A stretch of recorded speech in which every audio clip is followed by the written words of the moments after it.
দেশের রাজনীতিতে নতুন চমক। ইনোভেশন পলিটিক্যাল রিসার্চের সর্বশেষ জরিপ বলছে সরকার গঠনের দৌড়ে এগিয়ে রয়েছে বিএনপি। 2025 সালের সেপ্টেম্বরে পরিচালিত এই জরিপে অংশ নিয়েছিলেন সারা দেশে থেকে বাছাইকৃত 5,000 ভোটার। সেখানে দেখা গেছে 41% মানুষ আগামী নির্বাচনের সরকার গঠনের জন্য বিএনপিকে সমর্থন করেছেন। আওয়ামী লীগের পক্ষে রয়েছেন 38% ভোটার, আর এখনো সিদ্ধান্ত নেননি 15%-এর মতো মানুষ। এই জরিপে সবচেয়ে উল্লেখযোগ্য দিক হলো তরুণ ভোটারদের ভূমিকা।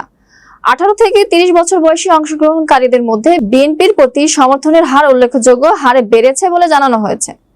রাজনৈতিক বিশ্লেষকরা বলেছেন এটি দেশের রাজনৈতিক প্রেক্ষাপটে একটি বড় পরিবর্তনের ইঙ্গিত হতে পারে। বিশেষজ্ঞদের মতে দীর্ঘ সময় ধরে ক্ষমতার বাইরে থাকা বিএনপি এবার মাঠে কিছুটা সংগঠিত এবং জনসম্পৃক্ত কর্মকাণ্ডে জোর দিয়েছে। অন্যদিকে সরকার দলীয় নানা বিতর্ক ও দুর্নীতির অভিযোগের কারণে আওয়ামী লীগের জনপ্রিয়তা কিছুটা ভাটা পড়েছে বলে মন্তব্য করেছেন অনেকে। তবে সিদ্ধান্তহীন ভোটারদের সংখ্যাও খুব একটা কম নয়।